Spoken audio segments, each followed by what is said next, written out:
irratti qaxxaamuru reefuu baannaan yeroo baay'ee carraan qabsoo saba keenya carraa argannee carraan nu dhufee deddeebi'ee nu harkaa ba'aa ture. Akkamitti nu harkaa ba'ee ture kanas baay'ees keessa garuu barbaa tokko tokko kaaseeni barana waa lamaafan karaa keessaa ta'uu karaa qabsoota Oromoo baay'ee isaa ta'uu karaa qabsoo saba keenyas akkuma sabaatti haa ta'uu waa lama marii bal'aa barbaachisa bara kiriitikaalii kana. Tokko alas keessaas Oromoon akkamitti ce'uu danda'e ce'uu yaale maal gochuutu irra jira yeroo ammasii yeroo murteessaa kana hojii murteessaa hojjechuudhaa fi maal barbaachisa jedhu sana mari'achuudha. Lammaffaa immoo qabsoo kanaa akka ta'utti laga geessuudhaa fi hundi keenya eenyurraa maal eegama eenyu maal gumaachuutu irra jira eenyu maal gochuutu irra jira eenyu hojii manaa ofii hojjechuutu irra jira walitti dubbachuudhaa walitti himuudha. Egaa kan lamaafan dhufee jechuu kooti. Akkuma isin beektanii qabsoon Oromoo nama keessa jiru kan erga jalqabame gara waggaa 50 ta'a. Waggaa 50 kana keessatti bu'aa bahii baay'ee keessa dabarre.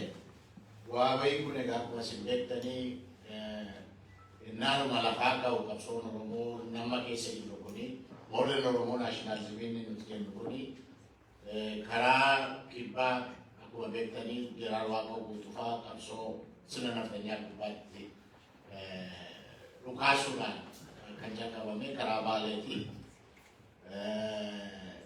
Inni karaa walakkaa immoo karaa warra Machaa Tuulamaa mootummaa Mala Siyaasee keessaa warri ergamaas turanii hojjechaas turanii warra fudhachaas turanii sabni Oromoo walqixxummaa hin qabu kabajamaa hin qabu warra kaa wajjin kan jedhuudhaan kan ga'edha. Karaa lachuu akkuma isin beektanii Oromoo ija saaqee Oromoon gaaffii qaba akka sabaatti walqixxummaas haa ta'u qeessaa gubbaa lachiisaa gubbaa baay'ee ta'uu danda'uudhaan isaa ta'u gaaffii qabata jiru sana lafa kaa'ee ture. Otoon maqaa Oromoon baay'ee coccoolee baay'ee hin fagaanne akkuma beektanii warra Machaa Tuulamaas haa ta'u karaa Baalees wanti jalqabame sun haa ta'u baay'ee otoo hin deemne ukkaanfame akkatti ukkaanfame ukkaanfama sana keessa akka Maammoo Masirreeffaa akkamitti duuditti fagadamee fannifamanii warri Qajeelaa Taaggasee Gurroofaa maal ta'anii isa jiru sana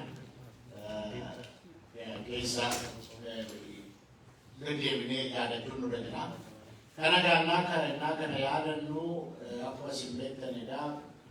Waan biraallee hoo dadhabe qabsoo suni sabni Oromoo gaaffii qaba. Sabni Oromoo saba bal'aati. Sabni Oromoo walqixxummaa hin qabu. Sirni suni Oromoo walqixxummaa ilaalaa jiru. Sirni suni sira Oromoo ciisa nyaaraan kan bulchaa ture. Afaan isaa kan ukkaamsaa ture. Aadaa isaa kan ukkaamsaa ture. Isa jedhu sana lafa kaa'ee deeme. Nagaa warra Jeneraal Waaqoo Guutufaa kan yaalanii Jeneraal Waaqoo Guutufaa maal ta'a kun kan isaan saaxan immoo inni karaa Baalee kuni kanuma keenya iyyuu bichaa miti kanuma keenya iyyuu duwwaa miti qabsooma nugusa buusa sana keessattuu barataan Itoophiyaa qabsoonni cocho'aa ture geggeessaa ture keessatti iyyuu akkuma isin beektanii karaa Baalee moo karaa Boolee gallanne jedhu namni wal gaafachaa ture suni qabsoo warri Jeneraal Waaqoo Guutufaa cochoosan keessaa simboolii achi kan dhufedha. Karaa Baalee jechuun karaa gootaati. Karaa Boolee immoo warra Laslaasaatu karaa sana warra alaa sunennaa sana karaa sana galanii warra barataa alaa galanii. Karaa Boolee immoo karaa Baalee jedhu suni karaa gootaa immoo karaa warra Laslaasaatu jedhamu suni gaaffii sana kan kaasee kan darbedha. Sochii Oromoo isaa ta'u sochii biyya sanaattis haa ta'u gumaacha guddaa tokko kennee kan deemedha. Akkasitti yaadatamaa jechuudha. Achumaas egaa sana keessaa kan sanas qabsoon Oromoo barataan Oromoo beekaan Oromoo jenereeshinii sanaa kan itti qooda fudhate immoo akkuma beektanii sochii barataa Itoophiyaati. Sochii barataa Itoophiyaa sana keessadhaa ammaas silaan beekaan keenya jenereeshinii sana keessa jiranii gumaacha guddaa godhanii gaaffii lama keessatti akka ta'utti qooda fudhatanii gaaffiin tokko lafti abbaa lafaati haa ta'u lafti qotee bulaa keenya haalee buusa jiru sanadha.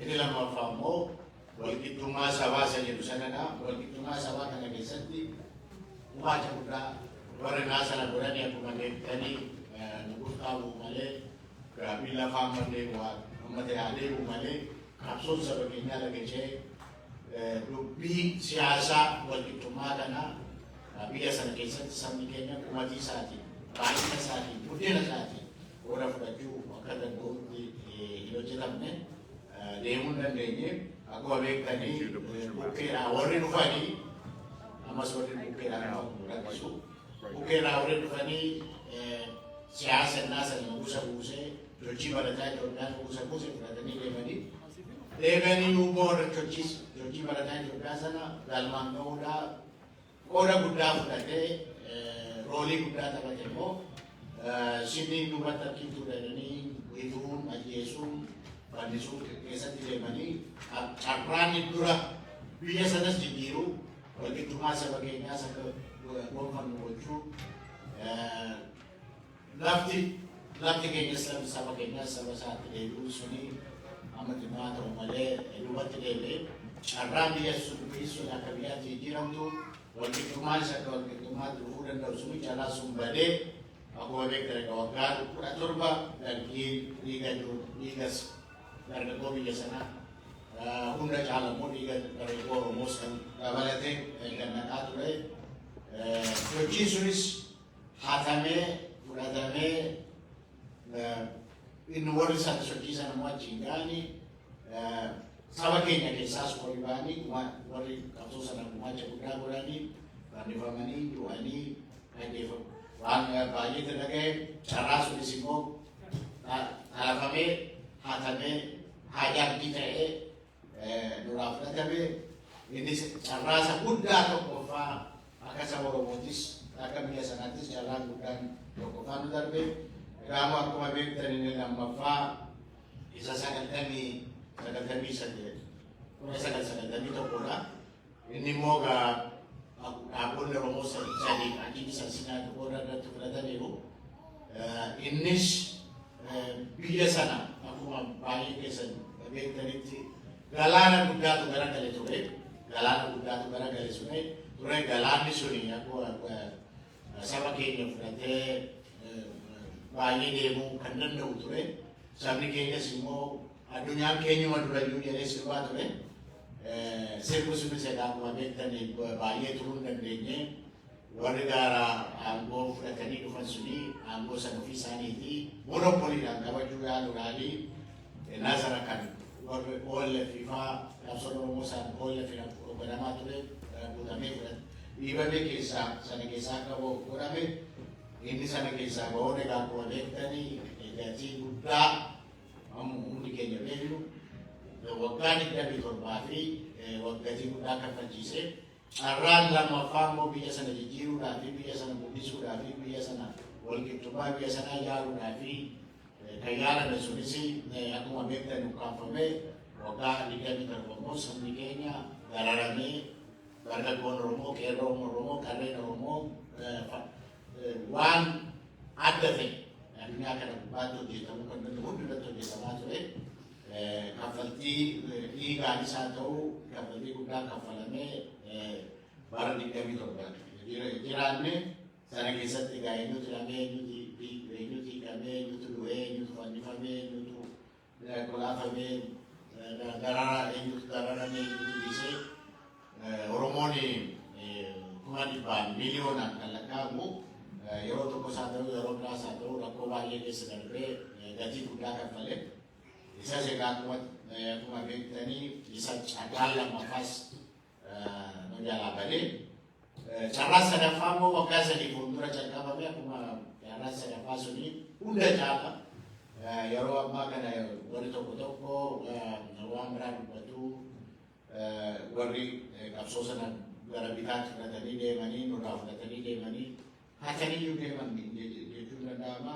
Waan biraa isaa dubbatan malee qabsoo sana keessatti olaantummaadhaan qeerroo Oromoof qarree Oromootu saba Oromoo wajjin gumaachetti godhee kumaatamaan yoo xinnaate 5,700 dhiiga isaa dhiiga ijoollee Oromootti dhaggaluudhaan kan dhufedha.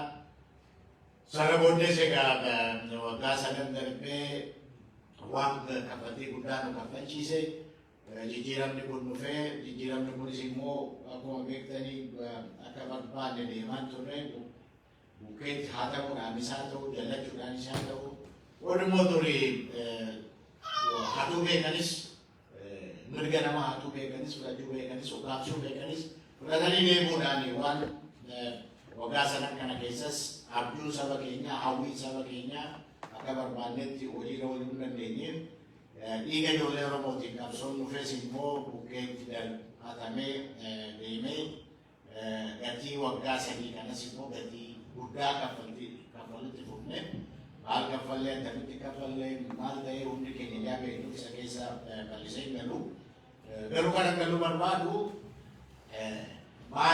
maaliif akkamuu dhufee maaliif yeroo gareen Oromoo hundi san Oromoo gumaacha guddaa godhee sochii kana maaliif bukkeetti dhiibame isa jedhu sana kanas ta'uu sana hundi keenya beeknaa isa keessa bal'isee galuun barbaadu garuu qabsoon saba kee dhiiga saba keenyaatiin dhufee dhiiga qeerroo qarree keenyaatiin dhufee akka muutamne amma dandeenyetti gumaacha gochuu yaallee turre akkuma isin beektanii karaa sanas karaa kanas haa ta'u baay'ee yaallee turre duraan dursinee warra booda Presidena jedhee hojjechiire banaalina jedhee hojjechiire kana garsa jijjiirame amma dandeenyutti wajjin hojjennaa qabsoo saba keenyaa mirga saba keenyaa wajjin eegsifnaa sabni keenya ofiin bulchuu mirga isaa argachuutu irra jira qabsoo saba keenyaa laga jiruu danda'uutu irra jira isa jedhu hamma dandeenyetti yaallee oreessi wajjin dhaabnee waan tokko yaalaa turre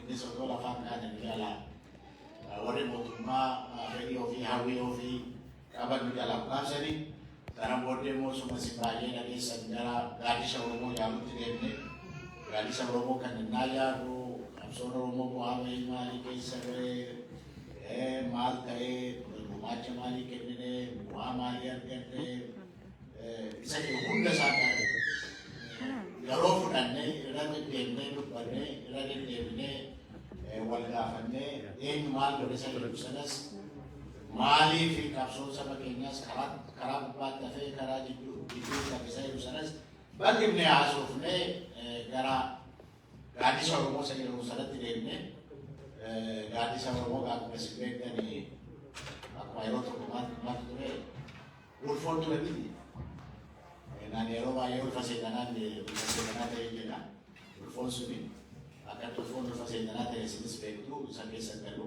inni kunis gaaddisa Oromoo jenneen nuti dhumne sunis deemee gaaddidduu Oromoo ta'e gaaddidduu gaaddidduu itti baay'inaa maal ta'e duubatti deemaa deema gaaddidduu nu jalaa ta'ee gara hin taanetti deemuu calqabee hamma dandeenyee karaa qabsiisuu yaallee ture karaa qabsiisuu suni hinduun taane warri fedhii saba keenya alaa waan tokko deemuu barbaadanii fedhii qabanii gara sana amma danda'anitti gufachiisuu barbaadanii bolokkii gochuu barbaadanii tokkummaa nuti jechaa ture sana hin barbaadne yoo danda'anii wargara nu ergachuutti malee gara nu wajjin hojjechuu hin barbaadne kana keessaa bahuudhaaf garuu dhaabonni lama ispeeshaalii hunda caalaa ABO fi koongireesiin keenya yaalee ture yaalii kana keessa tokkoffaa waa lama hojjennee namni baay'een maa kana goota walii jiran jiru nuti garuu ani karaa koo sana gochuu waan itti gaafuu hin jiru sabni keenya iddoo jiru arguu fi sabni keenya hawwii saba keenyaa maal akka ta'e abjuu saba keenyaa maal akka ta'e fedhii saba keenyaa maal akka ta'e hubachuudhaa fi kan nu gargaaredha. Tokko filannaa kana keessa galuudhaa fi sagalee saba keenyaa hirre sagalee saba keenyaa iddoo lamatti iddoo sadiitti qoonne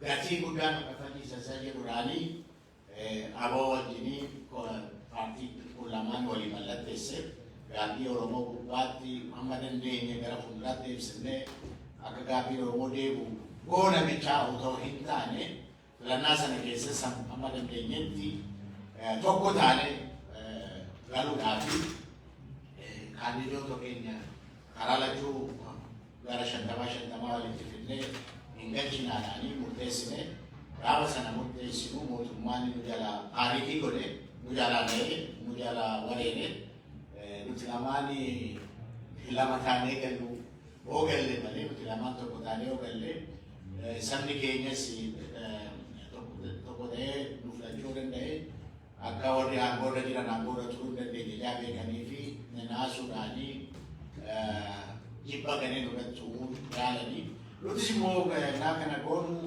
fedhii keenya duwwaa jaalala duwwaa otoo hin taane gaaffii saba keenyas iddoo baay'eetti kan nu ergaa turannaa sana nu ergaa turanii gaaffiin saba keenyaas sanuma ture iddoo tokko tokkotti alaabaa aboo fi armaa aboo fi armaa keenya walitti hodhanii fayyuu kennu alaabaa lamaanis immoo walitti hidhanii sun ijoollee keenya jedhanii nuu kennu sagalee saba keenyaan hiriinaa tokko ta'an boodaas jedhanii ergaa murteessaa ta'e akka nu walitti nutti himu kana fudhannee gaa nutis saba keenya mirga saba keenyaa eegsisuudhaa fi walii gallee walii mallatteessinee saba keenyattis ibsuu jalqabne akkuma isin kana mootummaan warra aangoorra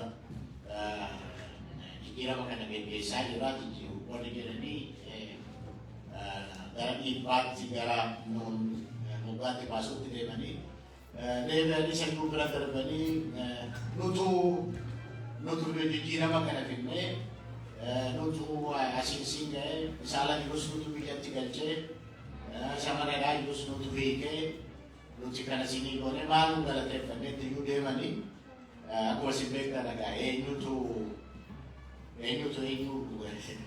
gumaachee kana nutu warra wayyaanedhaa bisa simbaasne jenna isaan immoo lakki nutu achi jalaa ba'ee isin bilisa baaseetu akkamitti isaan akka sana jalaa ba'anis eenyu jijjiirama kana hammam gumaachee kanas egaa sabni keenyas beekaa garuu egaa eenyu gumaacha maalaa godhu garuu qabsoo saba keenyaa keessatti tapha murteessaan roolii murteessaa kan taphate qeerroo keenyadha. Qeerroon kun immoo warra silaannaa sana biyya bulchaa ture dhiibee karaatti cufee magaalattii keessattis kan galchee eenyuun kan beeku qeerroo saba keenyaatu qeerroo saba keenya keessaa ba'ee ture isaanis beekuu nutis beeknaa garuu egaa kan isaan filatanii nuun alatti dhiibanii bukkeetti dhiibanii warra fira haaraa kanaa warra jaalallee haaraa kana fudhatanii gara fiiguutti deemanii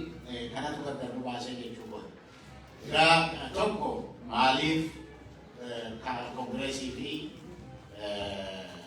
aboon waliin galtee godhanii kana gubbaatti mootummaan baay'ee nu taale lammaffaa immoo kan inni baay'ee nu taale akkuma isin beektanii erga waan tokko hojii jalqabnee karaa Arsii kana karaa Baalee kana karaa Harargee kana deemaa turre saba keenya dubbisaa turre innis immoo warra mootummaa keenya kan taanetti waan naasisee natti fakkaata sabni galaanatu garagalee Harargee isaa ta'uu karaa Harargee seenaa deemnee haa ta'u karaa Arsii Baalee seenaa deemnee haa ta'u iddoo tokkotti amma akka Arsii gada basaasaa fa'aa kana nama miiliyoonii tokkoyyuu ta'uu danda'a kan gadi ba'ee sababii dubbisuu hin dandeenye iddoo tokkotti akka Arsii Roobee fa'aa nama 900,000 ba'ee gara Baalee Roobee fa'aa kanatti kiiloomeetirii gara 7 magaalaa alaan fudhatanii magaalatti nu galchanii karaa gara galgalaa gallee gara goobbaa tokko hoteelii guddaa jira ammasitti gara kiiloomeetirii 7 ol sirbaan nu gaggeessanii gara basaas immoo istaadiyeemii Baalee Roobee orbitanii istaadiyeemii guddaa kan jedhamudha. Isa keessatti namni mootinaalee 700,000 gadi taa'ee nu simate kun egaa akka jirutti mootummaa nu jaalaa warra mootummaan geggeessinaan mootummaa geggeessanaa nutu geggeessa warra jedhanii olaantummaadhaan jijjiirama nutu fide jedhanii warra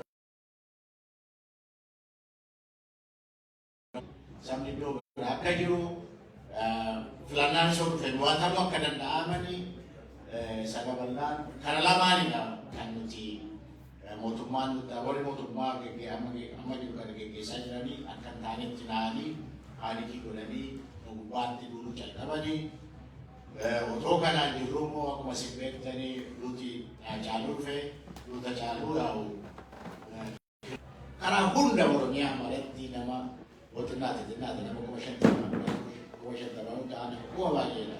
Kennaa sadii namaa ture gara hundaa jechuu kooti waajjira keenyas amma hin dhimma danda'asinidhanii ajjechaanis baay'eedha nama 300 oliidha. Waajjirri keenyas cufuutti jedhanii hirmaa'uu beektanii waajjirri koongireesii ennaa sana 206 ture. Amma garuu 203 nu jalaa cufanii sadii duwwaatti akka deemsutti yaalanii warra wallafiis isaan immoo 100% kan jalaa cufame nuti Finfinnee Amboo fi Asallaa iddoo sadii qabnaa tokkotti kanatti deemame darrama bal'aan irratti deemsisanii kana keessatti immoo filannittis immoo koronaan kunis immoo ini maal jedhan kun divide intervention jedha waaqatu keessa galee waan tokko tokko jijji carraa haaraa uumen jedha carraa koronaan dhufe sanaa isa qabataniitu atattamaan dafanii koronaan naanuma daka ture iyyuu innatti innaa ture iyyuu baranaa filannaa deebisuu hin dandeenyu jedhanii boordiin filannoo segaa dhuma gubbaatti isaanumatu kanuma isaanii ta'ee warri xeenaa bakka ministeerii jedhan kanuma isaanii akkuma isaan barbaadanitti jechuu Jangan koronaan balachaa jira, malta jira. Koronaan bara kuma tokko yoo ta'u najjeemne dha. Innaa sana tiitaan innaa koraan booda immoo filannaa innaa kuma baay'ee erga geesse iyyuu booddee erga namni kuma dhibba beekayyuu dhukkubsatee booddee immoo hin danda'ama immoo jedhanii gadi ba'an. Innaa barbaadan koronaa gadi buusuu homaa miti koronaan jedhanii gara sirbaatti deemu. Innaa barbaadan immoo koronaan biyya jeeqaa biyya fixaa jira jedhaniitu filannaa ittiin dabarsu. Kanas ta'uu sana garuu ennaa sana yeroo ittiin biyyi paarlaamaan silis paarlaamaan kun duris sabni biyya sanaa paarlaamaa kana hin fille kanas ta'uu sana garuu isumayyuu gara fuulduraatti gara waggaa tokko maalaa ta'uu hin jijjiirraa hin turraa aangoorra turraa jedhan lakkisaa jaranaa duris sabni sin hin fille ammas ofii keessanii duwwaa ofii keessanii hin jijjiirra hojjettanii waggaa tokko ofii kennin hojjettanii akka warri faranjiinis conflict of interests ta'uu hin danda'a. Kan ofuma isaatii fedhii ofii hojiirra hojjechuudhaa fi guddisuu jijjiiruu extendii gochuun kuni yeroo ofii isaatii fudhachuun kuni seeraa aladha. Walii galtee biyyaa malee malii biyyaa malee kana keessa hin seeninaan biyya kana gara jeequmsaatti dhiibaa jirtu gara walitti bu'aatti dhiibaa jirtu olaantummaan seeraa baduu hin danda'a. Kophaa keessan biyya kana gara fuulduraa deemsuuf rakkoo gadhee ofitti uumuuf deemaa jirtu dhiisaa jennee katabnee gaafannee hamma dandeenye immoo mariis deemsisuu yaallaan lakki jedhanii didanii otoo nuti gorsinuu didanii gara lolaattis deemanii warra biroo wajjiniin lolli sun immoo lolli kunis immoo gatii guddaa sin kaffalchiisa biyyas kaffalchiisaa jira. Lakki rakkoon biyya kanaa rakkoo siyaasaati malee rakkoo giraaviti jennee jimuu yaallee isa silanii lola keessa galanii biyyi kun egaa eessa jirti gubbaatti nu fidan. Biyyi kun egaa akka biyyaatti biyyi suni dangerous isa jedhan dangerous crossroad isa jedhan sanadha. Biyyi karaa qaxxaamuraa gadhee gubbaa jirti karaan qaxxaamuraa kuni karaa baay'ee olaaltanidha. Waan sadii waan arfan tokko gara arfan tokkotti deemuu danda'a. Tokko warri gaaraan dhiiban kuni humna mootummaa sanaan guddaa cabsanii gadi dhufuu danda'u mo'uu danda'u jechuudha. Lammaffaa warri immoo asii namni baay'een mootummaan immoo akka biyyaatti loluudhaaf yaalaa jira. Mootummaan kunis dhiibee ol deebisuu mo'uu danda'a, ol deebisuu danda'a. Yoo inni immoo jallachuu wal dhiibanii yoo wal eessaanuu wayii yoo dadhabanii gahuu hin danda'udha. Kana keessatti namni baay'een dhumaa jira, dhumaa jira, dararamaa jira, beela'aa jira. Inni gaabbiin qabu.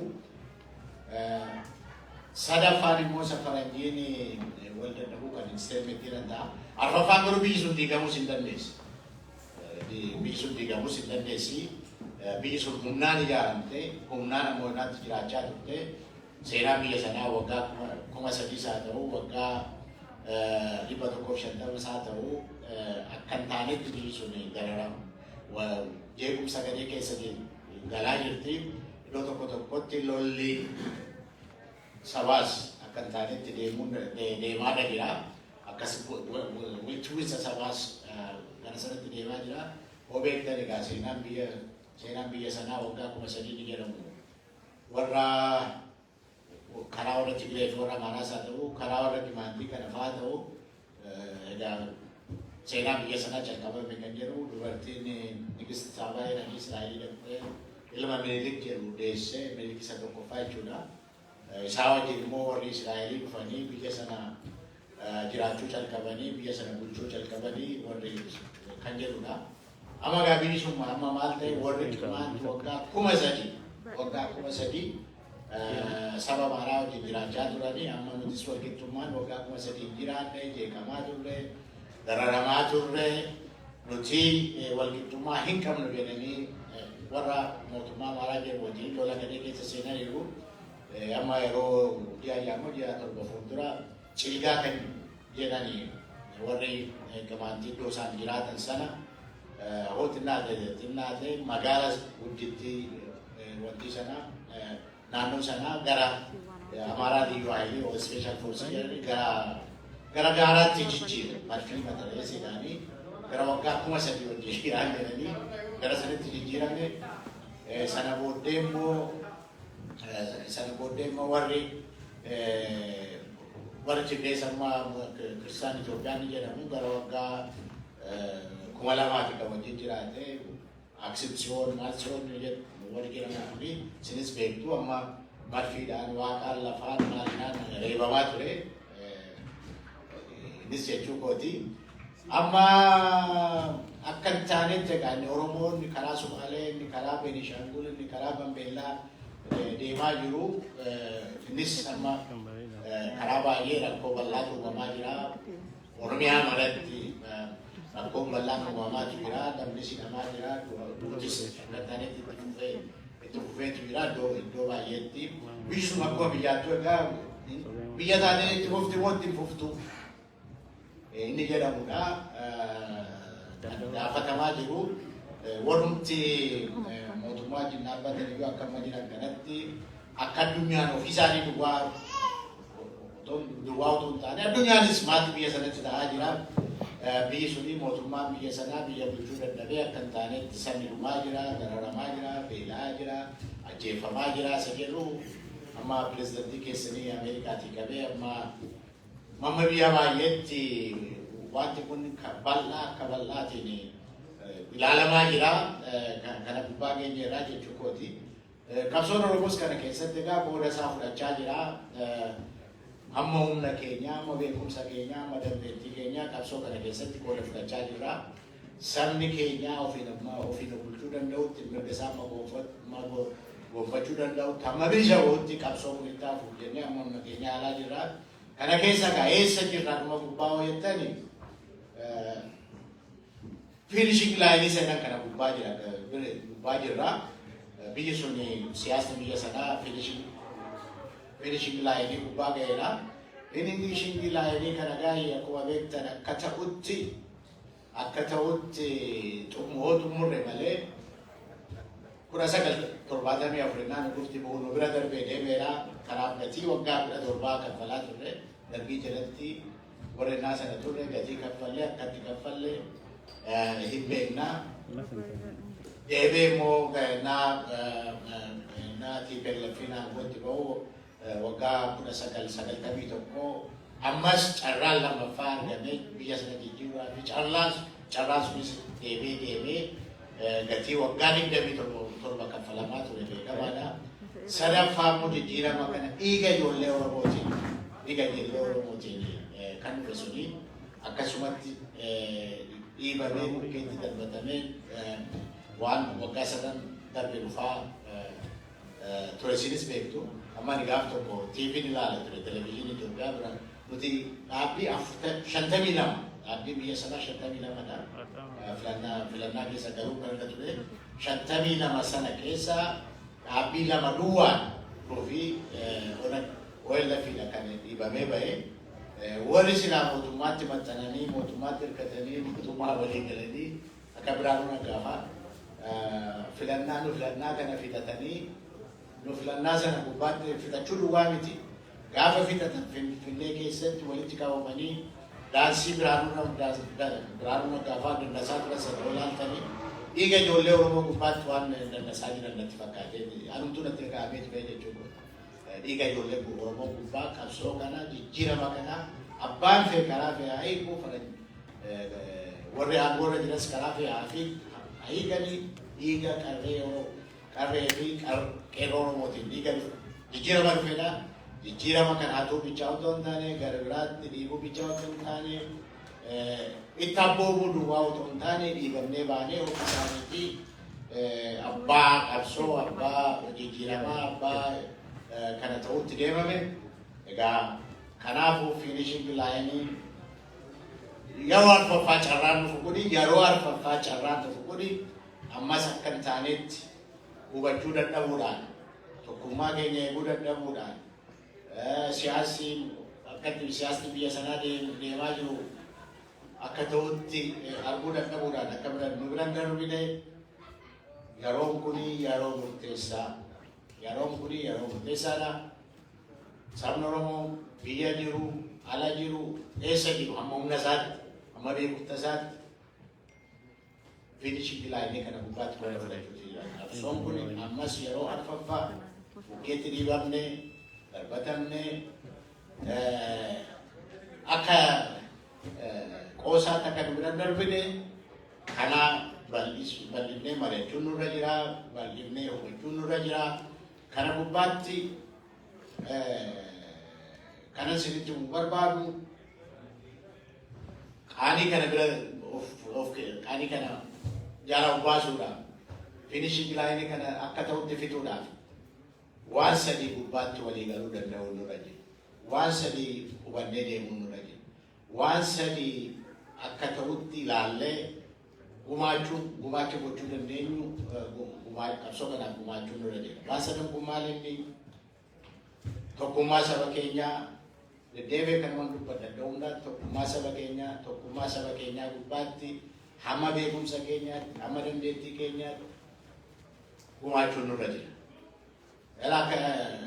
Oromoon tokko ta'ee laga hin ceene 11 ta'ee 10 meeqa ta'ee laga ce'uu hin danda'u.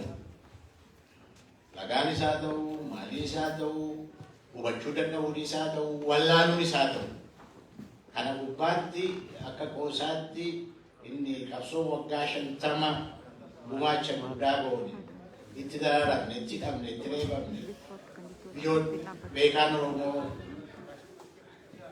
qeerroon Oromoo qarreen Oromoo dhiigatti kaffale kuni goodaatti akka jalaa akka taanetti hin badne tokkummaa saba keenyaa gubbaatti hamma dandeenye iddoo jirrutti hojjechuun nurra jira. Lammaffaa immoo kana keessa humni haaraan akkuma beekamu humna haaraan humna qeerroof qarreeti. Oromoon jaarraa 16 asitti waggaa 500 asitti akka Oromootti Muyyaleedhaa ka'ee hamma Kamisee hamma Raayyaatti Jimmaa Abbaa Jifaar Ilubaa Booraatii qabee hamma Cinaaksanitti amma eessaatti hamma dambi Shawaa Mara darbee hamma dambiloota amma eessaatti Oromoon akka Oromoo akka sabaatti ka'ee kan qabsaa'uu yaalee kan qabsaa'uu danda'e hojjechuu danda'e kana gubbaatti sochii qeerroo kana gubbaatti sochiin qeerroo kuni biyya alaa jidduutti biyya alaa laafee maaliif laafa isa sun gaafachuun nurra jira maaliif laafa gartokkeen dhiibamee bosonatti galee gartokkeen dhiibamee biyya hambaatti bahee gartokkeen dhiibamee mana hidhamee jira gartokkeen immoo maal ta'e hin bitame. Egaa warri nuti wajjin hafee wajjin qeerroon keenya iddoo 5tti gara hirmamuutti deema. Maaliif kun nutti dhufe?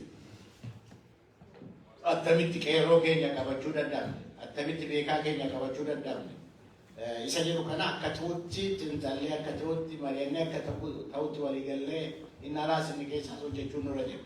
Ilaa maal kana keessatti waan hundi keenya iyyuu akka ta'utti waliigaluun nurra jiru beekuun nurra jiru.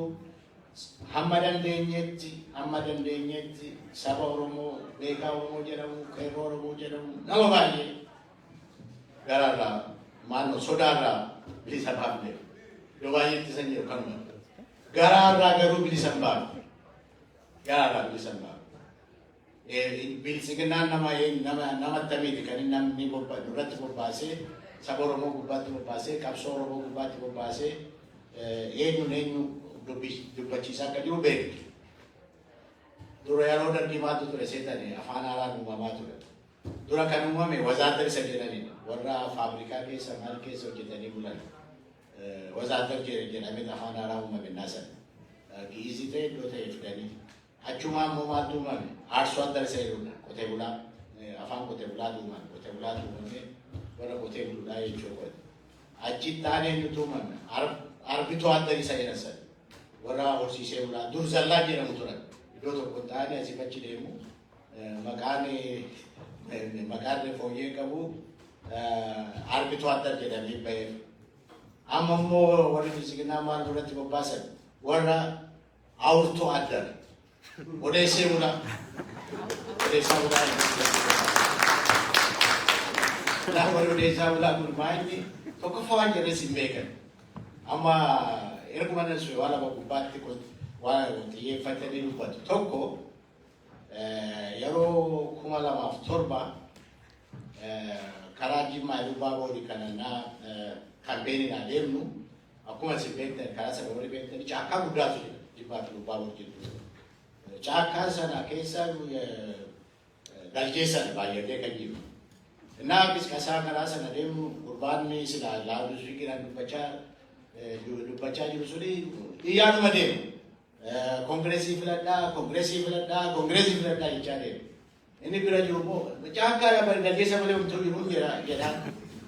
Mucaan immoo dalgeessas bari dalgeessa Oromooti innis nu haadha ta'uu kanuma dubbatte iddoo ta'etti Meesootaa ta'e iddoo ta'etti. Isaan maal jedhu sabaa Jimmaa fi Lubaaboriidha mararaanii dalgeessa jedhee. Elementariitti iyyuu jechuu kooti. Namni saba ofiitiin yoo xinnaate namni maqaan mataa sadakaa qabu gadi bahee akkasii jedhu. Warri odeessee bulaan akkasii irraa dubbatan namtu dhaga'e akkasii jedhe. Tokko immoo kan nama dhiibbu maal jedhanii dubbatanii piraayim miidiyaa jedhu kan warri mootummaa kan kophaatti dubbatan tokko jedhamu. Maal jedhanii dubbatu inni tokko illee anumtu tantaanyii politikaa xiinxalaa siyaasaa jedhanii ta'anii gaafatu. Biyyuma Ameerikaa kana xiinxaluu bareedatti fakkaatan. Maal jedhaa mararaanfaa aangoon barbaadanii mormituu ta'anii itti fufuu barbaadu. Mormituu ta'uudhaaf immoo waan sabni Oromoo gaafate hunda mootummaan deemsaa jiruu fi kanaa rakkataniitu waan dhufee aangoo akka argatuu fi juuntaan dhufee aangoo akka qabatuuf kanaaf juuntaa gargaaraa jiru juuntaan akka aangoo argatu barbaadu jedhanii dubbatu. Wanta illee maanni qabsoo kun galmaan geenyee gaaffiin Oromoo deebi'aa jira. Kanaaf rakkatan kan jedhutu haasee kan biraadha. Ofii aangoo barbaadanii garuu warri biraa dhufanii akka aangoo deebi'anii aangoo argatanii mormituu bayeessa akka ta'an. Mormituu bayeessa ta'uudhaan juuntaan dhufee akka aangoo argatu barbaadu jedheetu xiinxalaa siyaasaa jedhamee TV gubbaatti bahee akkasitti dubbataa jechuudha. Bitaa kana dubbiin garaa ammayyuu nu bira jiru. Nu wajjin jiraa jechuudha. Isa akka ta'utti hubachuu nurra jiraa jechuudha. Sadaffaan dhaabbileen Oromoo haatannaa duraa guddatu amma cuunfaman gadi ba'aniiru. Tokkummaan dhaabbilee Oromoo kiriitikali jaalannus jibbinus namni saba keessan jaalattan namni saba keessan kabajjan waan fe'aa ta'uu kana gubbaatti hamma dandeessanitti amma beekumsa keessanitti tokkummaa dhaabbilee Oromoo kana bukkee akka nu dhaabattan barbaada. Sinis humna nu taatan malee nutis kophaatti waan goonu jiru. Waan nuti hin dandeenye nu gaafattanii homaa gochuu hin dandeenye. Yaa kana dhaabbileota kana bukkee nu dhaabbadhaa, dhaabbileota kana nu gargaaraa, hamma dandeessanitti, hamma beekumsa keessanitti tokkummaa isaanii nu gargaaraa. Bakka baay'eetti kaan tokko jira alaas keessaas hamma danda'ametti abbaan qabeenyaa Oromoo, abbaan inni humna qabu, beekaa Oromoo, maal Oromoo hamma silaa gumaachuu danda'utti kana gubbaatti qooda fudhatee akka gumaachuu nu gargaara. Kana ta'uu waan namaatti dhufa. Qaanii isaa yeroo nugusti bulsi carraa namni sanatti nutti deebi'a. Gatii guddaa kaffallaa.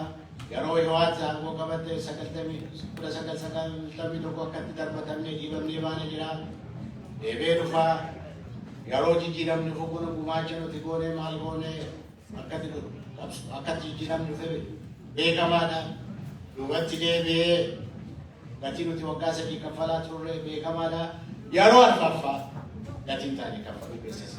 Sabni keenyas nutis haadhoon keessatti haati keenyas sanis abbaan keessanis hundi keenya kan kaffalutti deemnaa isa nu eega. Ilaa rakkoo Oromoo walitti himu. Ilaa warri miiliyoonii 5 keessaa ba'an addunyaa gubbaatti nurra kabaja argatanii gaabbiin isaanii addunyaa gubbaatti nurra dhaga'ame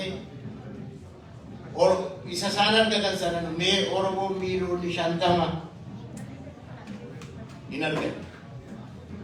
Maaliif Oromoo miiliyoonii 50 warra miiliyoonii 5 gadi addunyaa gubbaatti dhageettii argachaa jira, dhiibamaa jira, dararamaa jira, kun beekamuutu irra jira. Akka ta'utti wal gaafachuu irra jira. Kana beeknee maaliif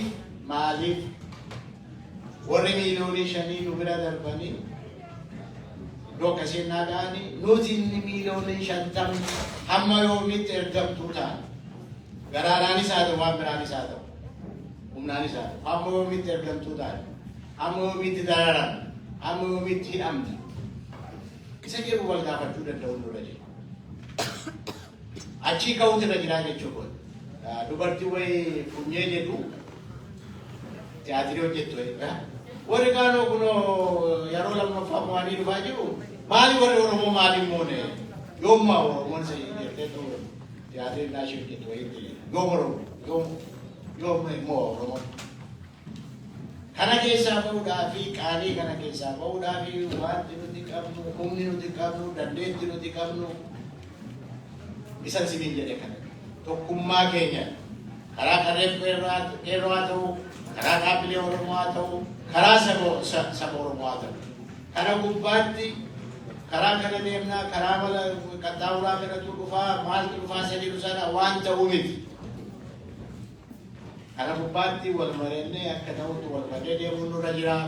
Giitii kana akka giitiitti sabni keenya hamma danda'etti qophii isaatiinis maal isaatiinis qabeenya isaaniitis gumaachuu danda'utti irra jira. Abbaan qabeenyaa Oromoon ijaaramus bara Ameerikaa Awurooppaa keessa sifachi baqataa jira. Qabeenya isaa gubbaatti ajajuu hin dandeenye, murteessuu hin dandeenye. Inni kaan qeensaa jalaa gubataa jira, dararamaa jira. Yeroo tokko immoo warra Oromoo dheerii qawwee baatanii deemanii manni irratti gubachaa jira. Manni irratti diigamaa jira. Ijoolleen isaa mana irratti tortoraa jiru jechuudha. Kalagaa kan mariin kowaa kanaa fi waa lamadha. Isin iddoo jirtanii inni biyya hambaa jiru maal hojjetaa, biyya jiru maal hojjetaa, karaa dippiloomaasii maal hojjechuu dandeenya, karaa risoorsii walitti qabu maal hojjechuu dandeenya. Kana keessatti egaa sabni of ijaara. Sabni akka ta'utti of ijaara. Laga ce'uu hin danda'a. Kana gubbaatti warri sooshaalistii ture tokko yaadan. Namichi maawasee gurguraan tokko yeroo baay'ee isa barachaa ture. Of ijaara naanni dubbatu suma anis kanaafan of ijaara jedha. Tokko ijaarsa, lama ijaarsa, sadi ijaarsa jedhaa ture. one organize, two organize, three organize. Salo jara mina kala ke jodan kana fakka je. Ena bi jaru mo wala wala fatun ru rajiwa mas wala duri wala jadu de socialist kana baritu. Nami chiri ne jera toko mal jera a full haste is no speed yet. Yemuni rucha fitna ta jamre je. Gowano fi ke lafa ba yewan kutere mutifakka da male lafa ba ye kutende wale chumala bari lafa di ta chuko. Siasa ke santi yeroo baay'ee gowwoomna irras dhiibamne irras maal taane irras jechuudha. Ishii raanfachuun nurra jiru jechuudha. Yaa kana amma dandeenyutti wal bukkee dhaabachuu, wal gargaaruun yeroo baay'ee immoo kanan jedhu waraabessi Oromoon haa ijaaramu. Waraabessi Oromoon haa ijaaramu. Gargaaramu. Kanoo akka ta'utti wal nageenye hojii manaa keenya hundi keenya fudhanne lagan jeeku. Karawana baannaan yeroo arfaffaas duriiwwan amaaraa maal nu jedhu gaalaas shabbite kagoora alfitoo gari nutti kolfaa ture yeroo isaanii. Qaanii hunda deemee nuti faa akka sabaatti qaanii kana keessaa ba'uudhaaf wal gargaarraa, wal utubnaa, tokkummaa saba keenyaa fi qeerroo qarree keenyaa eeguu dura jira. Kana amma dandeenyetti mari'annee inni biyyaas, inni alaas, inni hambaas, inni maalis gumaachuu qabsoo kanaaf gumaachuu kan irra jiru akka gumaachuu waan nuti asii godha dhaggeeffachuu keessatti waan isin haa tolu ulfaadha.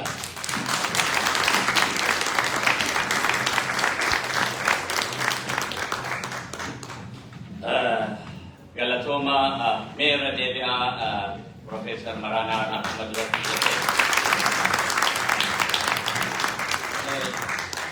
keessattuu namni bara lama sadi qabsaa'ee qabsoon tun deemaa jirtu jedhee manatti dachee hedduu lakkoofsan qabu. Profeesar Maraanaan ergaa barataa haayaskuulii irraa jalqabanii dargii keessatti akkuma namni hundi cufti beeku waggaa 10 mana hidhaa turanii namni silaa eega waggaa 10 mana hidhaa taa'ee deebee waan itti hidhame san waggaa 10 xiqqaadhaa miti mana hidhaa keessa taa'uun aduu hin arganii ji'an hin arganii aduu yeroo xiqqoodhaaf gas baasanii si agarsiisanii keessattuu yeroo dargii sun yeroo hamaa ture ittaanee bara ihaadikis waan keessa ture nu hundinuu hin beekna. Achi kana keessa qaxxaamuree namni addas waa'ee Oromoo yaamicha Oromoo godhan Oromoon ammallee qace'uu dandeettu tokko ta'uudhaan yoo tokko hin taane Oromoo guutuudhaa miti maatiinuu yoo waliin galle jiruu isaa jijjiiruu hin danda'u tokkummaa tana dhaamsa isaan dhaaman kana nuti nurratti hojjechuu qabaannaa irra deebi'amee Profeesar Maraadhaaf hamlee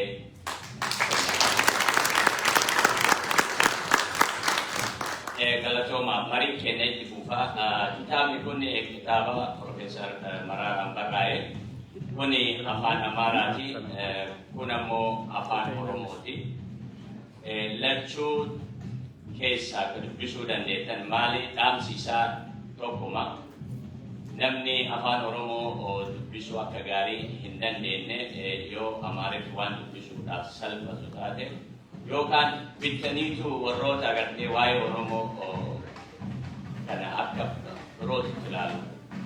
Isaan qofa hin taane gosoonni Oromoo jaalatan ni jiru isaanis ilaaluu yookaan kennuu ni dandeettanii.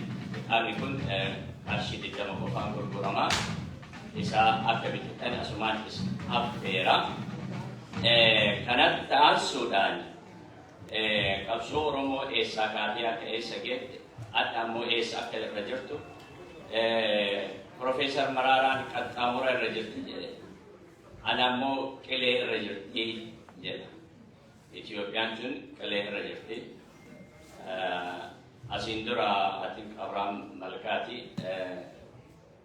ለኦሮሞ ማቶን ኢትዮጵያ ሺቦታ ትበጣበስ jedhe dhiitee bahee yeroo dheeraadhaaf hidhamaa dhaabbataa ta'ee jechuudha. Warra amma bilisignaa jedhu kana keessaa namni bahee namni lubbuu qabu yeroo duraatiif isaa jedha. Sabummaa waan itti dhagaamtuuf jiruu warroonni agartee Oromoo gurgurataa waggaa 27 jiraatan warroon akka obbo Profeesar Maraaraan jedhan nuti bilisa sin baasee OPDO namni bilisa baase hundi kennaa ni beektanii ilmaan Oromoo qaqqaalii kumaatamaan wareegaman OPDO bilisa baase. Garuu ammoo sawwallaantee adda deebitee lakkanyoota waliin Oromoo gurgurachooti kaate. Kun seenaadhaaf ol ta'a. Haa ta'u ammoo nuti waan nurraa eeggamu bahuu qaban, waan nurraa eeggamu godhuu qaban. Anarraa maaltu eeggama akka Abdulaziziitti? Waan nurraa eeggamu godhuu qaban. Ali irraa eegaluun irraa maaltu eeggama? Waan nurraa eeggamu yoo baane jennee qabsoon Oromoof dhufafoo deemuu dandeettee jiru. Yoo ammoo namni muraasaa qofti waan qabsaa'u taate qabsoo miti jiruun ilma namaatu jijjiiramuu hin dandeettu. Kana asumaan jedhee silaa dura daangaa dhandhamsiisnaa ture. Isa san namoonni waan ta'aa turaniif mee hafuura haa baafatanii Profeesar illee namoota ta'aa dubbatanii kan jedhu ture. Amma daangaa kana Profeesar Maraaraa obbo Maammaa fi ganamee as nu baha obbo Taaddalee nu dhandhamsiisa.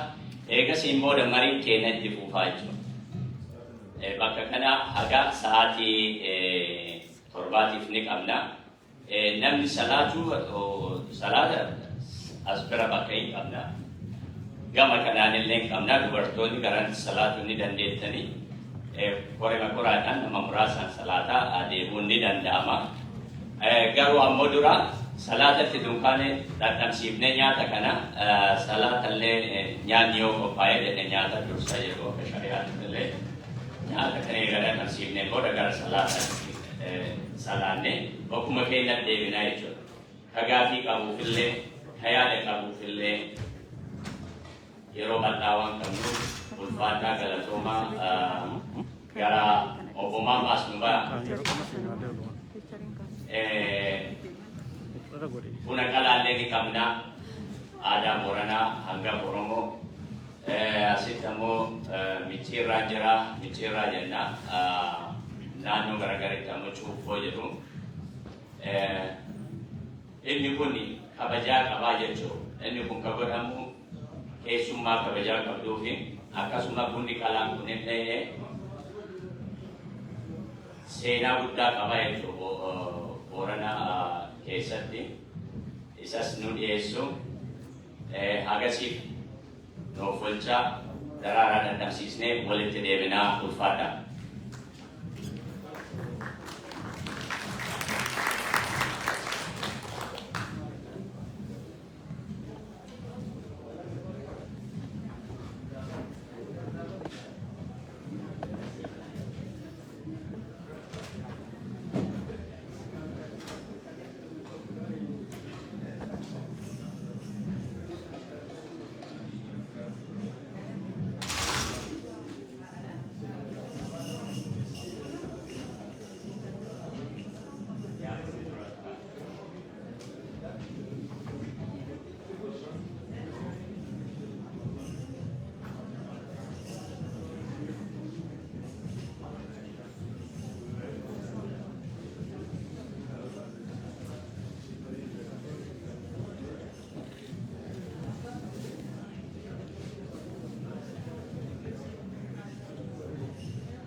dubartoonni nyaata kana nu midhaan hedduu galatoomaa ulfaadha. Haallee kennaa. Yeroo kamiyyuu dubartoonni keenya agartanii akkas midhaagnu hin dadhabanii bayii nurraa gaafatanii ufumarraa fidanii waan kana hundaa godhanii kanaafuu galatoomaa rabbi sinaa eebbisu.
Mangkodoon itin hedduu ulfaadha. Dhugamatti namni wal nyaachisuun walirraa nyaatuun hedduu kabajaadha. Kabajaa kana waan nurraa tursiisu, rabbi nurraa tursiisu. Kana taasisuudhaan akkuma beektan Profeesar Maraaraan bakka bu'aa yookaan dura taa'aa koongiresiiti. Dhaabni kun tattaaffii inni godhallee beektanii. Dhaaba kana lamaan irratti wanni jiru xiyyeeffattee fi uummanni Oromoo dhaaba kana lamaan akkamitti akka laalu hundinuu ni beekna. Akka wanni haarofti nu dubbannu hin jiru. Kanaaf dhaabni kun akkuma beekamu Oromoodhaan hirkifamaas ta'e galii adda qabu.